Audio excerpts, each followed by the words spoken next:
who has done 10,000 abortions worldwide. 10,000 abortions in one country. Sorry. This was an interview in Vatican News on May 27, 2019. And the Pope said, abortion is not a religious problem in the sense that just because I am Catholic, I must not seek an abortion. It is a human problem. It is a problem of eliminating a human life, period. So again, it's very subtle, but the conclusion here is that this is not a religious problem. This is not my concern. This is a human problem. It's a problem for society in general, for me. Okay, denial of hell.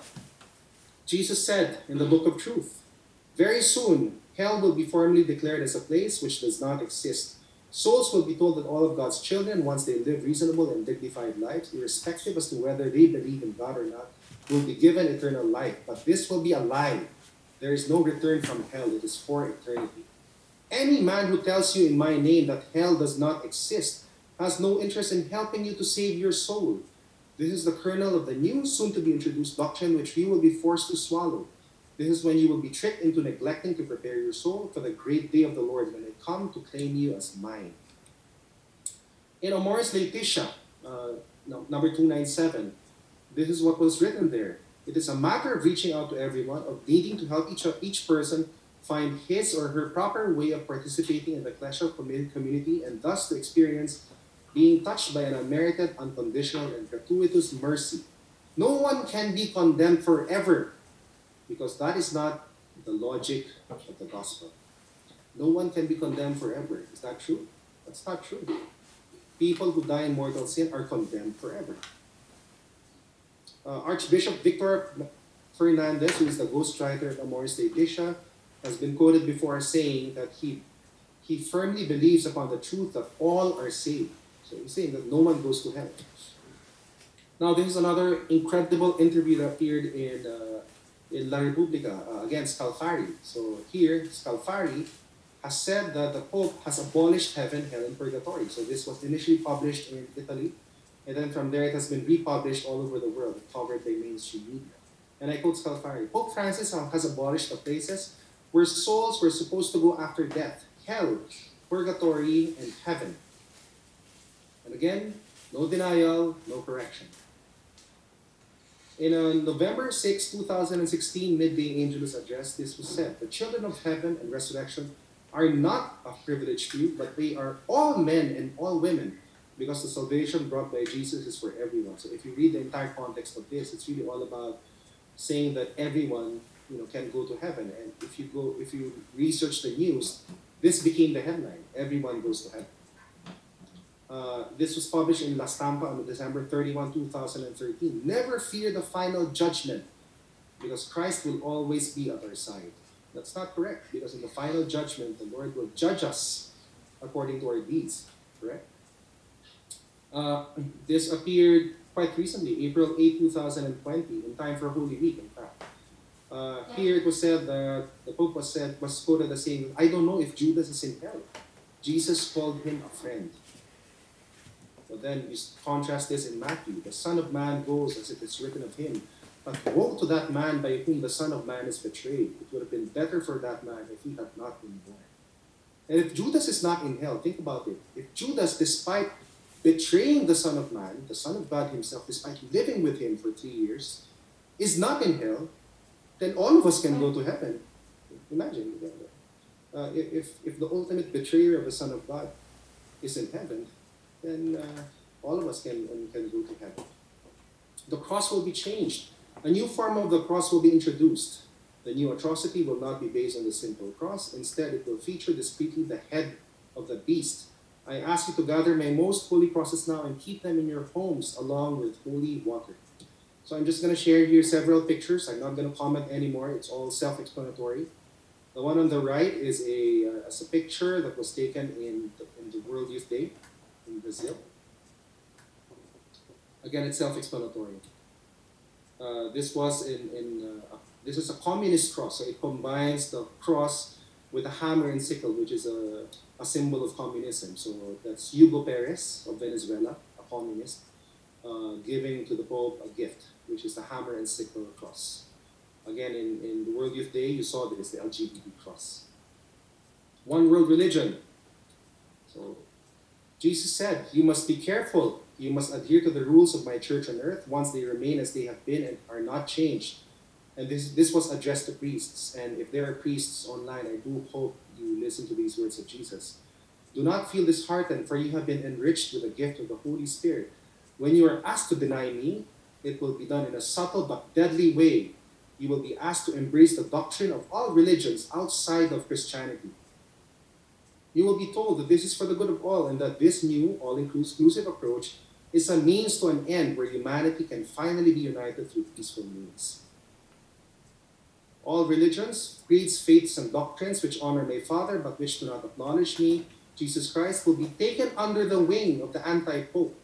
All faiths which honor God, you will be told, are united as one in the eyes of God. When you object, you will be scolded. Now know this, when you accept that all religions must be embraced as one, that you have to move to one side to show respect to those creeds which do not acknowledge the Son of Man, then you will be guilty of a terrible sin. You will then be denying me." Now the question is this happening already? Yes. Something very, very important happened last February 2019. The Pope and the Grand Imam of Al-Azhar, I think he represents about 70% of the world's Muslims, signed a historic declaration, an Abu Dhabi declaration for the world, for world peace and living together. And in this declaration, it was a long document, but this was one of the things that stood out. So in that document, they said, "The pluralism and the diversity of religions, color, sex, race, and language are willed by God in His wisdom, through which He created human beings." So what is this saying? This is saying that God wills the fact that there are different religions in the world. But is that correct? Does God will a religion that denies His Son? Islam, for example, denies the divinity of our Lord. Does God will a religion that does not teach about the Holy Trinity? Because our concept of God is very different from the concept of God of all of the other religions. I don't think so. This is a denial of Jesus Christ. This document paves the way for the one world religion. And a lot of reactions came out here, but again, unfortunately, these are all not covered in mainstream media. That's why I'm sharing this with you, because I do think it's important for everyone, especially our clergy, to see all of this. That this is happening.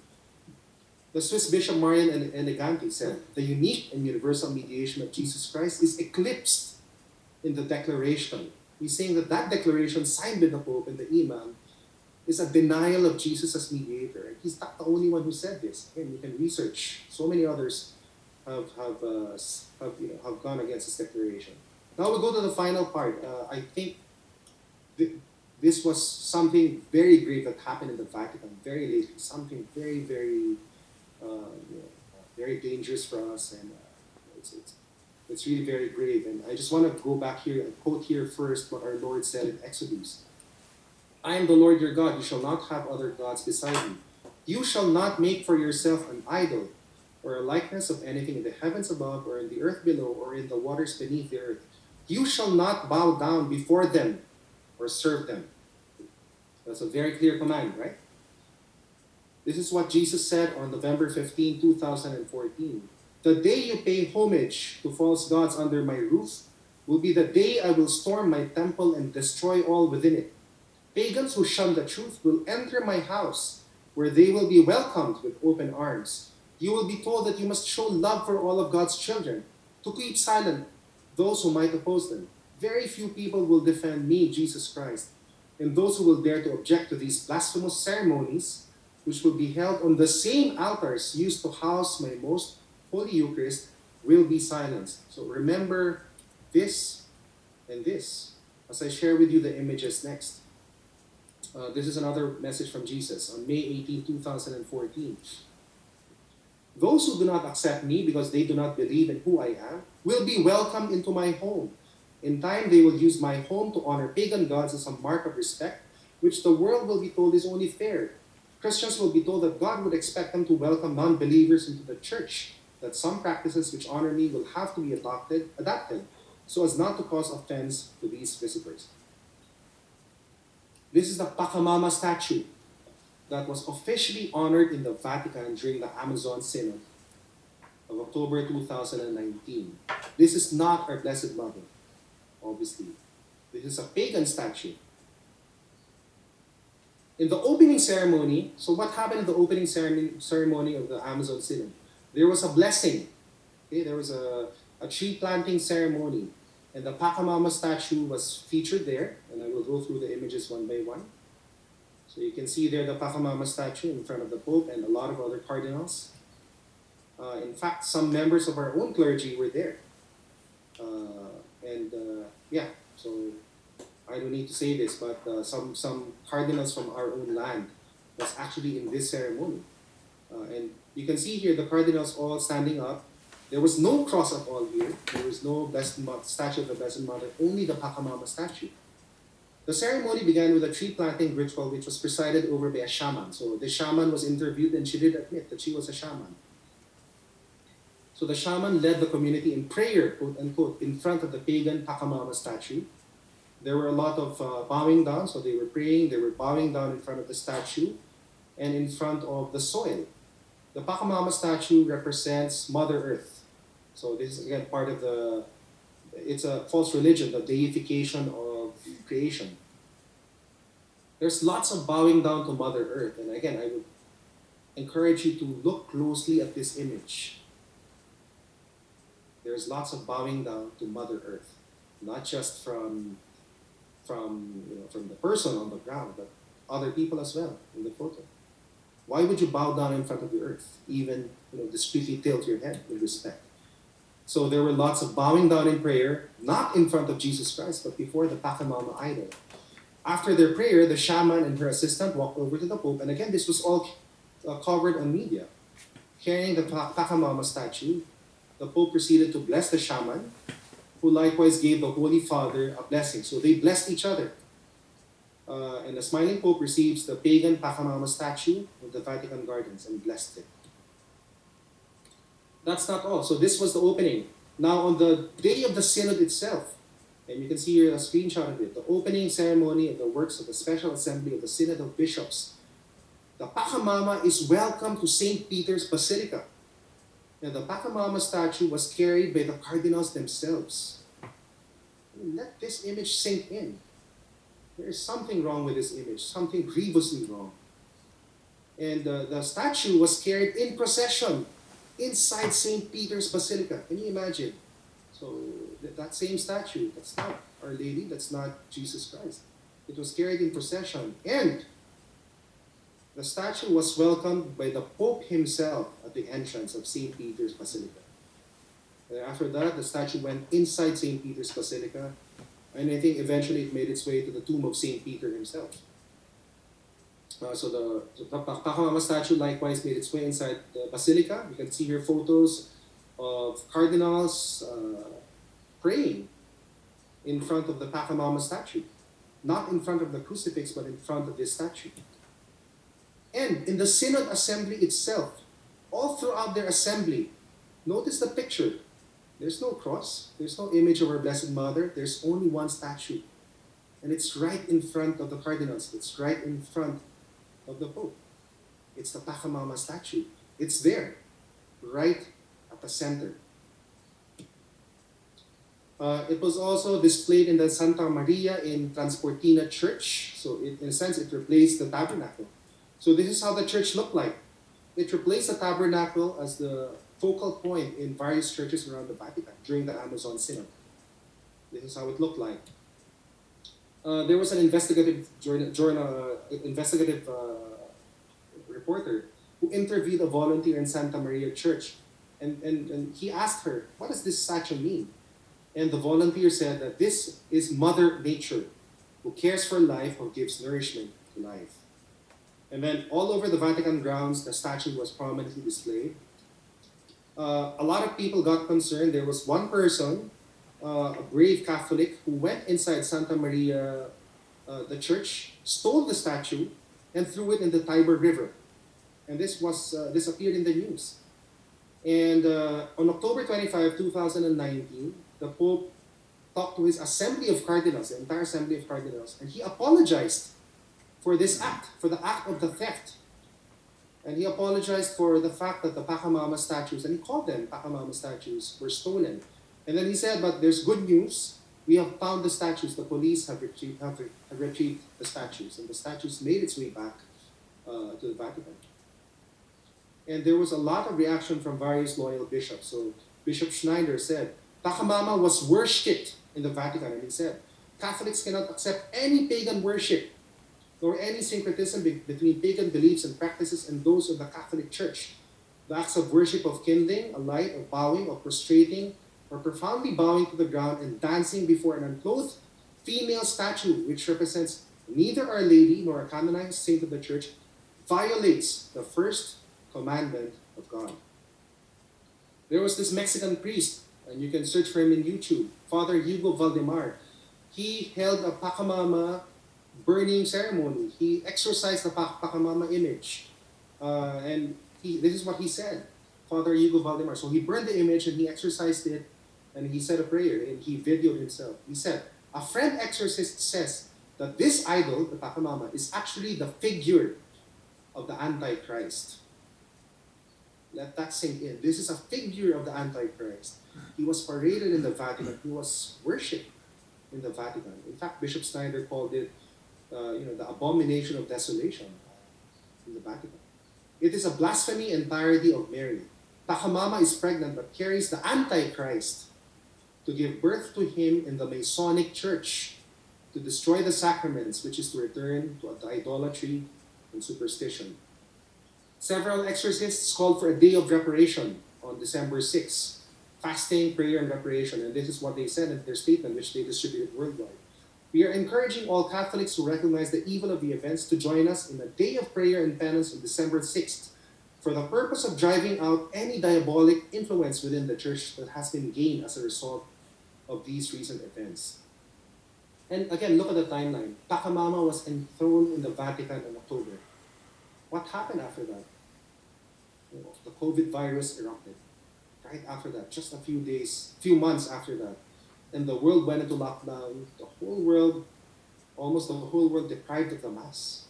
So something very grave happened last October 2019. And here, this was an Amazonian synod, right? So let's hear it from an Amazonian bishop. And he said that the Pachamama is demonic sacrilege. The Bishop Jose Luis Ascona, he said, he is condemning the pagan rites surrounding the idol as demonic sacrileges that produce scandal. He said, in those rituals, there's the devil, there's magic. Our Lady is not the Pachamama. She is the Virgin of Nazareth. A German bishop said this, it is not right to carry into the realm of the Church pagan statues. And you know what, at this point, I can't help but be sad. Not a single word from anyone in the Philippines about this. Why is there not a single word from any of our clergy about the fact that this Pachamama idol was worshipped in the Vatican? Why? This needs to be criticized. We need to fight against this. This is paganism. This is a violation of the first commandment of our Lord. Why stay silent? We cannot stay silent in the face of this. Cardinal Mueller said it was a grave abuse that such animistic rites were permitted in these places. He said that the pagan gods, the Pachamama, are in reality pagan demons. And I close with this statement of Jesus again, which I think best describes the situation, our situation today. Once paganism grips my church, this will mark the final chapter. The final chapter. On May 24, 2014, oh, by the way, that's tomorrow. This May 23, May 24, the Feast of Mary, Help of Christians, who is known as the Protector of Christians. So 6 years ago, tomorrow, Jesus said this. When the first commandment is broken by my church on earth, the final bastion of my Father over his children, the world will witness the worst chastisement since the flood. Once paganism grips my church, this will mark the final chapter. We are in the final chapter. So what should we do? And I want to end with these two slides from two saints. Saint Cajetan said, one must resist the Pope who openly destroys the church. Saint Robert Bellarmine said, Just as it is licit to resist a pontiff who attacks the body, so it is licit to resist him who attacks souls, or who disturbs the civil order, or above all, him who tries to destroy the church. It is licit to resist him by not doing what he orders and by impeding the execution of his will.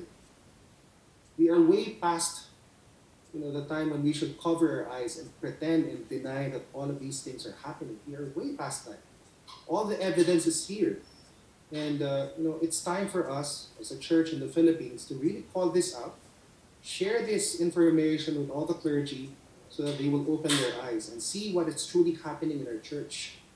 And now is not the time to be scared, to be afraid. Now is not the time to stay in between a fence. We have to take a stand at this stage. It is either we will defend Jesus Christ, our church, or we will side with the false church. It's as simple as that. And I know this has been a very difficult topic. I know it's heavy, the Antichrist and false prophet.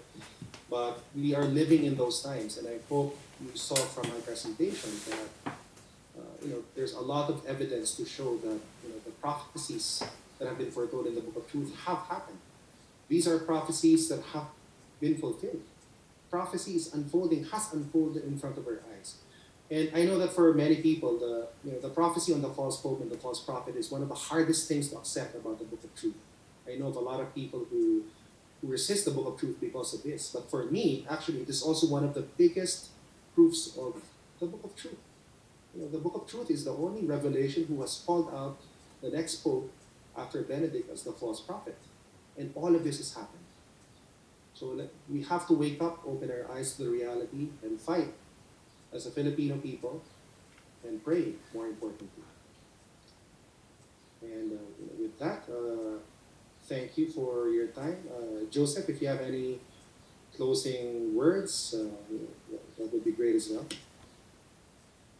Oh, well, look, Michael, it was just, I listened to everything intently. There was a very powerful presentation. And no, the only thing I feel when I'm listening to yourself and maybe what some of the things I had to say, the only thing I do feel is tremendous gratitude. And I think, we just have to be so aware of what we've been given. I know I'm always saying the same things, but we've been given a tremendous gift, being able to come into this Book of Truth.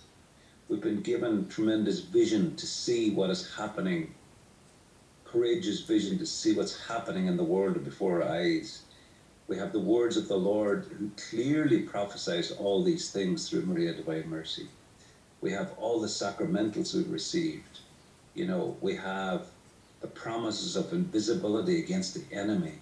It's just, it goes on, and I feel when we meet online like this, I feel, I have to mention again and again how blessed we are, how extraordinarily blessed we are, because when things really begin, when we see them happening in the streets before our eyes, and we see how lost people are and how they're bowing down and adoring the Antichrist, well, we will be so full of gratitude, so full of security in the Lord's being in the heart, let's say, protected in the Sacred Heart of Jesus. We've won the lottery. We've won the prize. We have that pearl of great price. We have it. We must be careful not to throw it away or not to tear up the winning. No. If we don't realize what we have, we could let it slip out of our hands. So thank you, everybody. Fantastic. Great number of people tuned in. Thank you very much, Michael. And I can't remember the other guy's name.